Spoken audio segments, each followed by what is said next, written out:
The news tonight is a breakthrough where the court has actually now selected and sworn in jurors today. 0 yesterday, and today not just 1 or 2 or 3, but 7 jurors have now been selected. 1 more being added here at the very end of the day. 7 total, which makes yesterday look downright sleepy. Well, these 7 jurors now constitute about a third of the total jurors needed, and the jury is composed of 12 total and 6 alternates. So this is a lot of progress for the first full day of jury selection. As I mentioned, if you want to get into the weeds, yesterday they did some of that, but also other things. Today was mostly spending the time on jury selection, and they got a lot done. Now, here's what we know about these new jurors. 3 women, 4 men.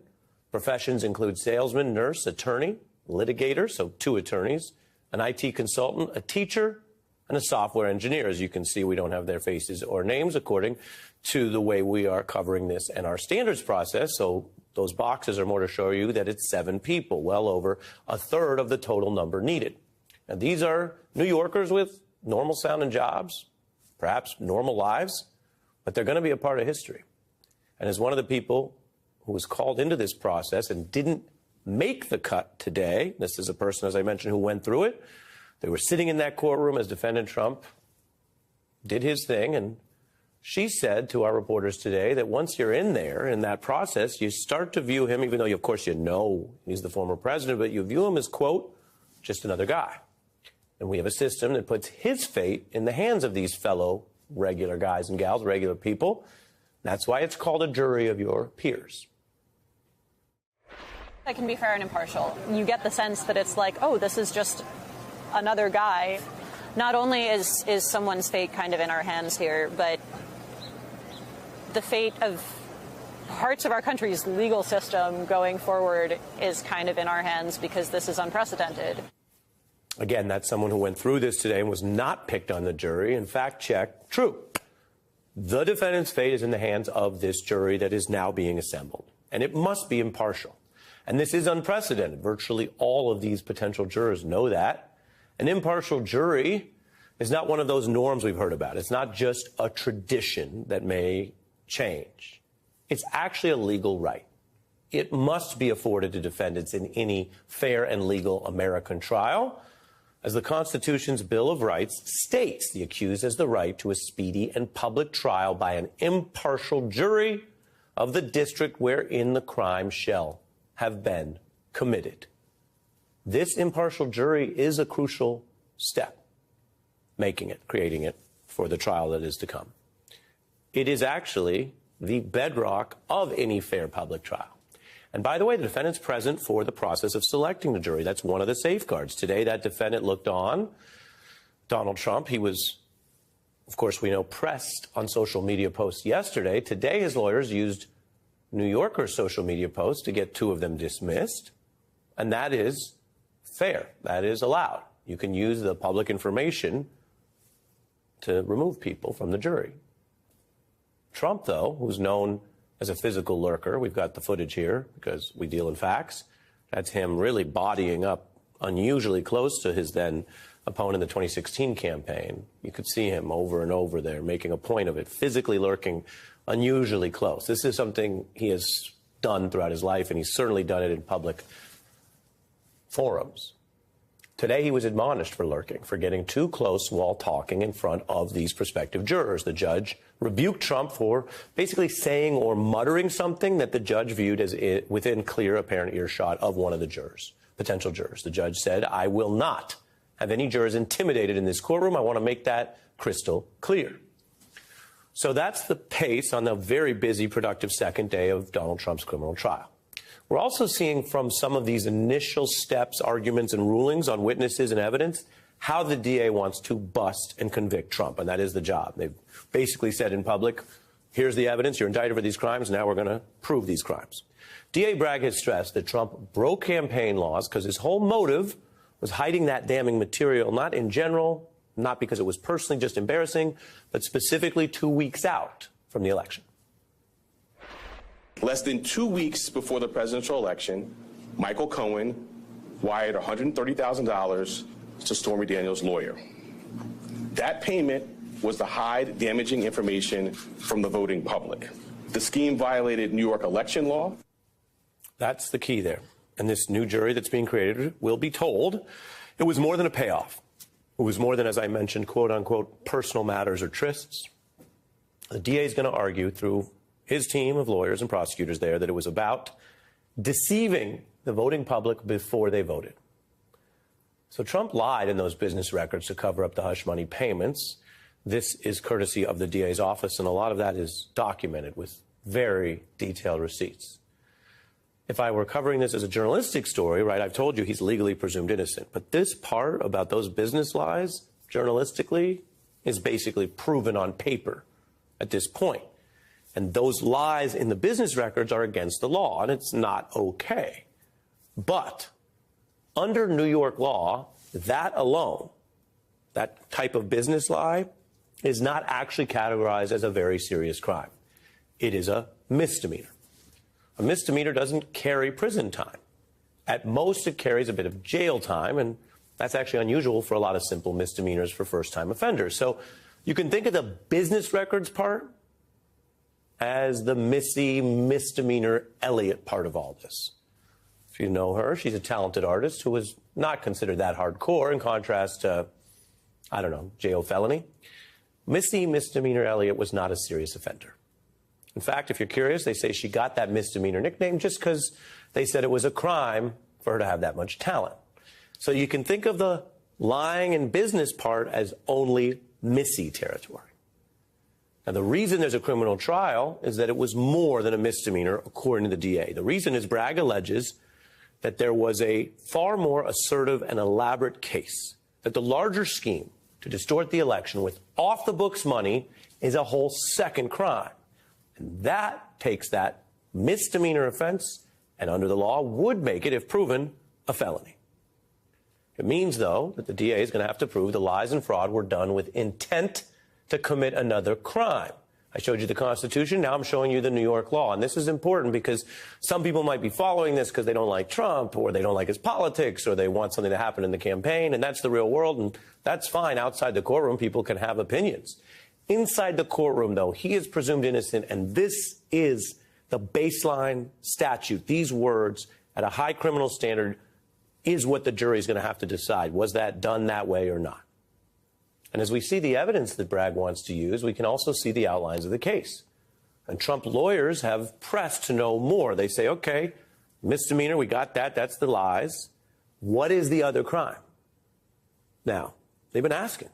And let me tell you how it's been going down, because some of this is in the weeds, but now that the case is on, now that the jury's being selected, I want to update you on some of what we've learned. Bragg's been pretty tough about this, saying the defendant's not entitled to know which crime or crimes the prosecution will present in advance, that they'll get there when they get there, and you're just a defendant. You have rights, but you don't get every little detail of this leaked out in advance.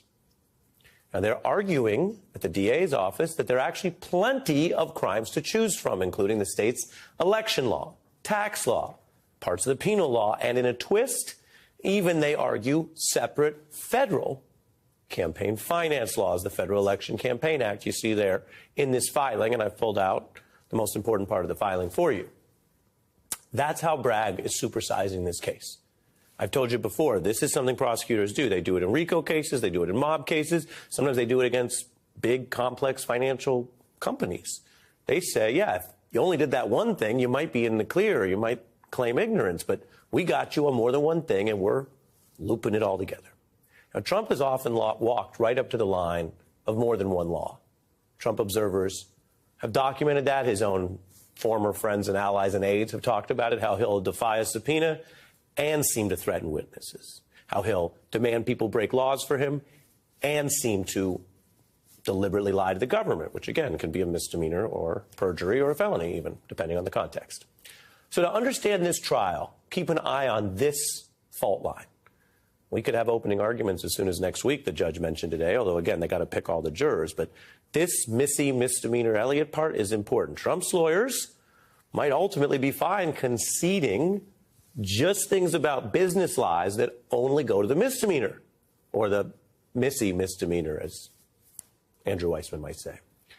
But they need to shut down anything that could pin down defendant Trump on the second crime, because then you got a felony. And that's the reason Michael Cohen is so crucial. It's not just that he has the receipts on the line. We've heard about that. He's been on our air on this channel talking to various hosts about that. It's because other evidence also shows not only that lie, but that Cohen went to prison for a federal campaign crime.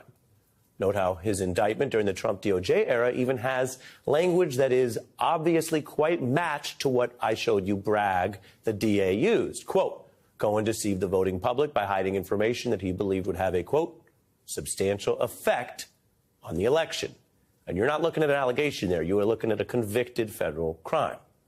So election crimes under New York or federal law could be key here. Cohen spent time in prison. He confessed. He and his team say he came clean, that whatever's bad about him is already known, and whatever is honest and good about him is the key role he will play here. The defense will clearly be able to use some of that history to question his credibility. So I'm reminding you, whatever you think of Michael Cohen or how he talks or how big he's been in this storyline, it's not just the receipts. Other people are involved in that. He's also the one who served on the campaign felony. We are barreling towards something quite important. The defendant has rights. The defendant is presumed innocent. The burden is on the prosecutor. And these jurors who are now being selected, over a third selected today, who are needed for this trial that could start as early as next week, they will be instructed repeatedly, and they have been vetted repeatedly, not to weigh in on what they think about Donald Trump or if he should be president again, or even if this sordid tale sounds quite disturbing. No, they will be asked about the underlying misdemeanor and whether there's a second crime. If you keep that in mind, you can make a lot of sense of what could be a very interesting, very dramatic, but at times, sometimes legally technical case. But the pressure of a criminal trial is a human matter, and there are many around the country who've noticed that even at this early state, before the accusations and all the witnesses and all the people he knows telling on him, that just these first days might be getting to defendant Trump. The wheels of justice grind slowly. I did not think they would grind so slowly that they would rock the defendant apparently to sleep. Imagine committing so many crimes, you get bored at your own trial. He appeared to be asleep, and repeatedly his head would fall down. If you call your opponent Sleepy Joe, you have one job. If Biden is Sleepy Joe, I guess that makes you Dozo the Clown. The energy drained from him when he walked out of that courtroom. It's going to take a toll on anyone, particularly someone who is in his late 70s. This was day one. This is weeks and weeks of this sheer psychological torture. Passed him notes for several minutes before Trump appeared to jolt awake and notice them. Well, oh my God, I was having the most terrible dream that I had to read something. Dream or nightmare, it is reality. Today, the court sketch artist captured this moment, and the sketch artist is the person most authorized to show us what it looks like, because they don't allow still or video cameras during the proceedings. The sketch artist is laser focused on the key players. And what I'm showing you is that this sketch artist, courtesy of Jane Rosenberg through the New York court system, captured this moment by observing and deciding that an accurate sketch would show the defendant with his eyes closed. The implication that he had nodded off now the second day in a row, even after much of the public criticism. A reporter from an outlet, Law 360, reports, quote, Trump's head slowly dropped. His eyes closed. It jerked back upward. He adjusts himself. Then his head droops again. He straightens up, leaning back. His head droops for a third time. He shakes his shoulders. Eyes closed still. His head drops. Finally, he pops his eyes open. It may not be Hemingway, and it may not be the most important moment in this serious trial that alleges campaign crimes, but it is part of why being a defendant sucks. Because you are out of control, and the things you might normally be used to are not afforded to you. And if you are in this situation, a position as a more fatigued or elderly person, no disrespect, then being stuck in there 4 days a week for however long it takes is a crushing new reality. This is life as a criminal defendant, and showing up in court in the New York system is mandatory. I'm joined by Vanity Fair's Molly Jong-Fast, an MSNBC analyst. That's the pros. Your thoughts? So Trump has made his whole case against Biden that he's younger and sprier, right? He said he calls Joe Sleepy Joe, right? But he is only 3 years younger than Joe Biden. So anytime you start on that attack, it's really a sort of dubious. And what happened was he started this attack. And when he does things like fall asleep or mix up names, it ends up blowing back on him. And so, I think that Chris had a really good point when he said that if you're going to call your opponent Sleepy Joe, you need to not fall asleep places. Yeah, and we'll put the sketch up again.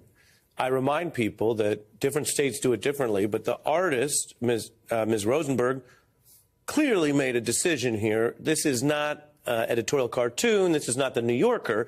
They are sketch artists, and it is a bit antiquated, but just as people know in the Supreme Court, they don't let any cameras in there. Yeah. So this would suggest, according to this visual reporting, that he's 2 for 2 in nodding off 2 days in a row. Well, we've heard a lot of poll reports that have also have used all the words to describe the act of sleeping. So again, we don't know what's in his heart and his mind, but clearly it's hard. And I think what you said was really important before, which is this is one of the first times Donald Trump has been treated like everyone else. Mm-hmm. He's a defendant. The judge says you have to come in Mondays, Tuesdays, Thursdays, and Fridays. I mean, he doesn't have to come in every day, but he does have to come in 4 days a week, and he does have to sit there, and he does have to be like a normal defendant. And even though he probably would not be thrown in jail if for, violating the gag order, we've seen he's had a lot of leniency there, he still is very much being treated like a normal defendant, and I'm sure that enrages him. There was a lot of early talk about two things that I don't think have yet happened much on the MAGA Trump side. One, that this unprecedented event would so clearly rock the foundations of our nation and precedent that people would be upset. That none of that has really happened, right. And we've been covering what is the more substantive side of why this is still done as a fair thing. He's not at all being railroaded. He's not being held in prison beforehand, as many poor defendants are. Right. That's one. Hasn't happened. Two is the idea that, this will just become campaign events for him. Right. We showed that montage of both news coverage, different channels, and comedy, culture, late night, internet memes I could pick as well. The idea that, he can just easily transpose this into great days of campaign coverage. I can't tell you, and I always tell the viewers, I don't know what's going to happen next week. Right. Maybe there will be twists and turns. Right. But here, second day in a row, these don't look like great campaign visuals if that was the second thing we were told by the MAGA crowd, Molly. Right. I always thought the idea that this was a great campaign event for him was completely crazy. And I think where it came from was the idea that when he had been in the primary challenge, he had won the primary on those indictments. I always thought that was kind of wrong, too. I thought he won because he was the OG and everyone was pretending to be lesser versions of him. And if you're going to have a lesser version, why not just have the OG? And so I think that that's why he won the primary. So I never really subscribed to this idea that being a criminal defendant would somehow make him a better presidential candidate. But I do think there were people who had anxiety about that. But the idea of not charging someone because it might help their career is insane. Hey, everyone. MSNBC has a new and improved app. You'll get real-time alerts and analysis, live blogs, in-depth essays, video highlights, and the best 2024 election coverage. Download the new MSNBC app. Here's how to do it. You tap on the App Store on your phone. You hit search on the bottom right corner. You type in MSNBC. You click on the MSNBC app. You click on Get or the cloud icon and enjoy it.